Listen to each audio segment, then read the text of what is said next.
Sahabat Lapo Cabia, ikuti cerita bersambung Manusia Harimau Merantau Lagi. Selamat mendengarkan.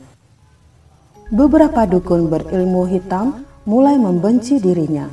Walaupun belum pernah punya urusan dengan dia, mereka khawatir buatan mereka terhadap seseorang akan disembuhkan oleh Erwin.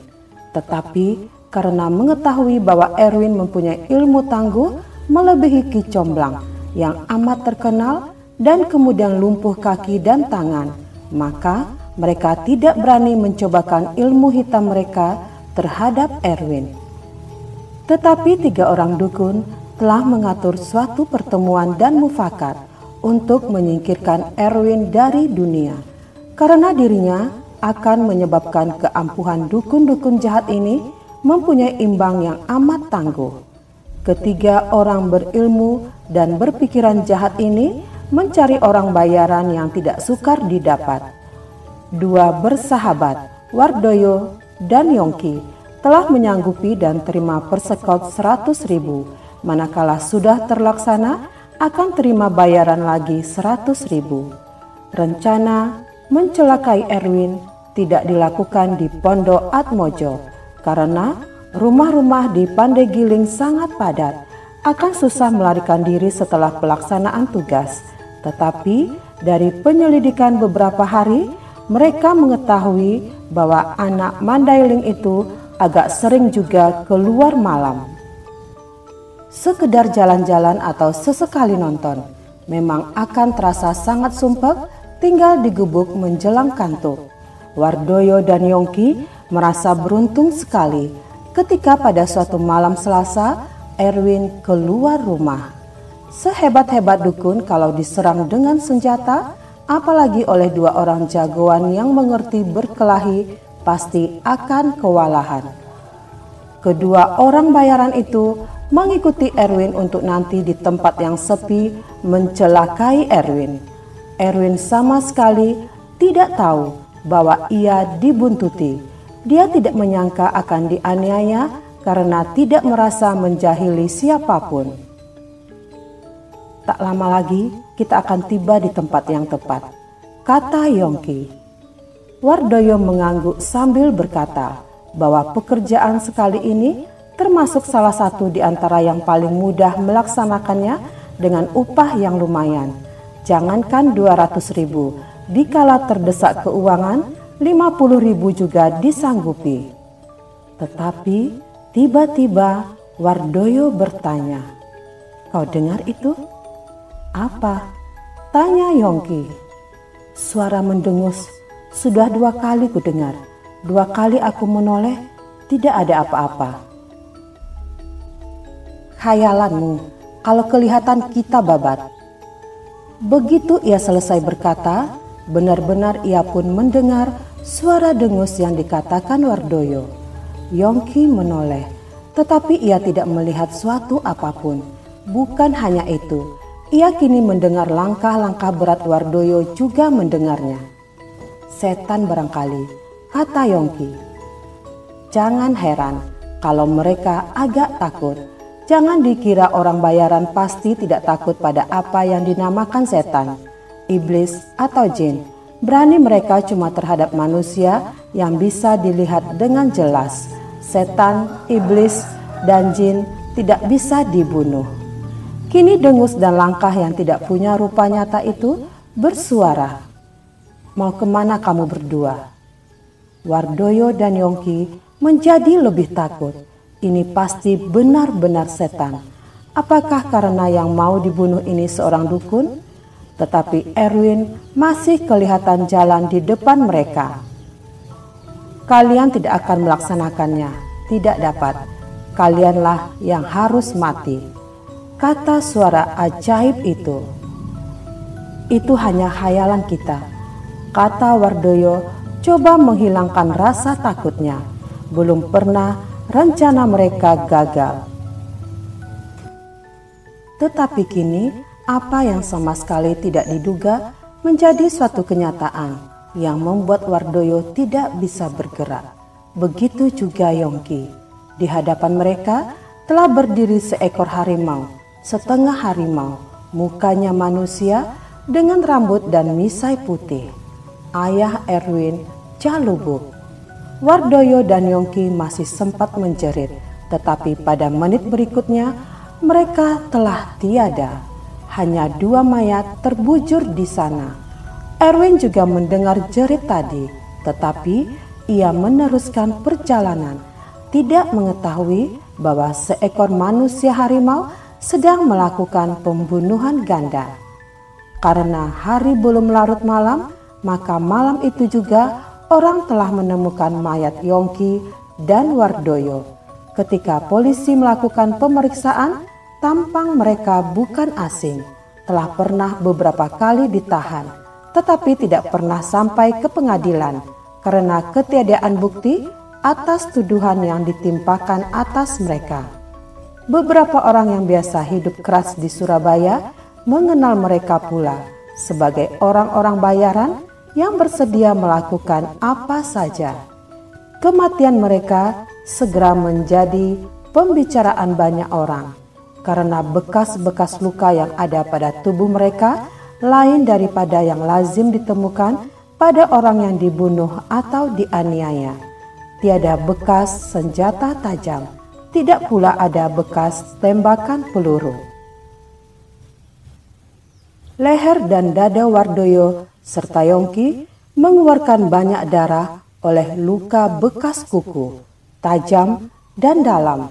Dokter mengatakan bekas kuku harimau, padahal tiada harimau yang lepas dari kebun binatang. Tidak pula ada swasta yang punya piaraan harimau. Lalu, dari mana datangnya pembunuh ini? Pak Atmojo yang juga segera mendengar tentang kedua mayat itu menghubungkannya dengan apa yang pernah dilihatnya. Tetapi begitu ia berpikir ke sana, ia diam-diam segera komat kamit minta ampun kepada Gusti Pangeran karena takut kualat oleh dugaannya itu. Mustahil Erwin membunuh kedua orang itu, dan ketika ia kembali ke rumah malam itu, ia kelihatan biasa-biasa saja. Tidak ada tanda-tanda bahwa ia baru melakukan suatu kekerasan. Gusti sudah mendengar tentang kedua mayat di pinggir jalan tadi? Tanya Atmojo. Erwin menjawab, hanya ia mendengar orang yang ngomong-ngomong tentang 2 orang bayaran yang mati dibunuh. Tentu oleh orang lain yang dibayar pula, kata Erwin. Tetapi matinya bukan kena tikam atau tembak, Gusti. Lalu kenapa? Tanya Erwin. Ada bekas kuku harimau pada tubuh-tubuh mereka. Begitu sahut Atmojo. Mendengar itu, Erwin jadi terkejut dan teringat akan keluarganya. Ayah atau opungkah? Tetapi kalau salah seorang di antara mereka, apa sebabnya? Ataukah ada orang pemelihara harimau di Surabaya sama seperti dia? Atau manusia harimau pula semacam dia? Erwin tidak pernah tahu bahwa kedua orang itu mati karena bermaksud membunuh dia, dan ayahnya lah yang menyelamatkan dirinya dari kematian. Lain halnya dengan ketiga dukun yang menyuruh Wardoyo dan Yongki membunuh Erwin. Ketika mengetahui bahwa kedua orang bayarannya telah mati oleh terkaman harimau, mereka jadi ketakutan. Apakah dukun muda itu mempunyai kekuatan lain daripada mengobati segala penyakit buatan? Kalau begitu, mereka bertiga pun mungkin akan didatangi oleh harimau yang membunuh kedua orang suruhan itu. Hampir se-Surabaya menceritakan tentang 2 mayat yang aneh itu. Bukan hanya itu, masih segar juga dalam ingatannya bahwa manusia harimau itu bisa muncul tiba-tiba dan di mana saja, manakala ia hendak melakukan pembalasan atas diri seseorang. Apakah manusia harimau yang itu juga yang sedang berada di Surabaya sekarang? Sudah berbulan-bulan tidak ada lagi kisah tentang makhluk-makhluk yang aneh itu di Jakarta. Kini tiba-tiba peristiwa yang sama menimpa kota tempatnya punya tugas menjaga keamanan. Dalam lamunannya sendiri di rumahnya, siap hendak ke kantor itulah mendadak ia merasa bahwa ia bukan sendirian di kamarnya, dan secara tiba-tiba datang rasa takut di dalam dirinya. "Jangan kau campuri urusan ini, Sabirin," kata satu suara, tenang, tegas, dan penuh wibawa. Yang punya atau mengeluarkan suara belum tampak. Suara itu melanjutkan, "Bukankah kau sudah tahu di Jakarta bahwa kami hanya datang kalau kami diganggu atau hendak menyelamatkan seseorang? Kami hanya manusia-manusia yang amat malang, yang tidak pernah sebahagia kalian, yang tidak pernah menimbulkan keonaran kalau tidak disakiti." Sabirin tambah takut. Ia mulai gemetar dan duduk kembali di kursi. Kemudian keringat membasahi diri dan pakaiannya. Kini pemilik suara itu tampil di hadapannya. Begitu saja bagaikan tersembul dari lantai. Seekor harimaukah ataukah seorang manusia? Makhluk ini mewakili hewan dan manusia. Wajahnya manusia tua, gagah dengan misainya yang putih, disertai mata yang seperti memancarkan cahaya menyilaukan. Selebihnya tubuh harimau loreng. "Aku tidak akan mencampuri urusan kalian," kata Sabirin. Suaranya gemetar. Kegagahan yang kadang-kadang berubah jadi kesombongan manakala ia sedang bertugas hilang, lenyap sama sekali. Kini oknum polisi yang sudah perwira tinggi itu hanya makhluk yang merasa dirinya kecil tak berarti. "Aku kenal padamu, Sabirin," kata Jalubuk. Sabirin jadi lebih takut. Ia sedang berhadapan dengan sang manusia harimau yang tahu begitu banyak tentang dirinya. Sungguh aneh dan mengerikan. Ia tidak bisa mengerti. Pada saat itu pintu terbuka. Istrinya masuk. Terkejut melihat Jalubuk, tak sempat berpikir, jatuh lemas ke lantai, pingsan. "Aku yang membunuh kedua penjahat malam tadi, karena mereka hendak membunuh seseorang yang tidak berdosa. Mereka itu dibayar oleh 3 orang berhati dengki. Kau siarkan berita ini," kata Jalubuk lagi, lalu ia hilang. Sabirin masih terduduk di kursinya, belum kuasa bangkit menolong istrinya yang tergeletak di lantai. Meskipun hati ingin menyampaikan kejadian yang amat menakutkan dan menakjubkan itu kepada keluarga terdekat, bahkan memanggil seorang dukun untuk bertanya apakah makna dari pertemuan dengan makhluk aneh itu.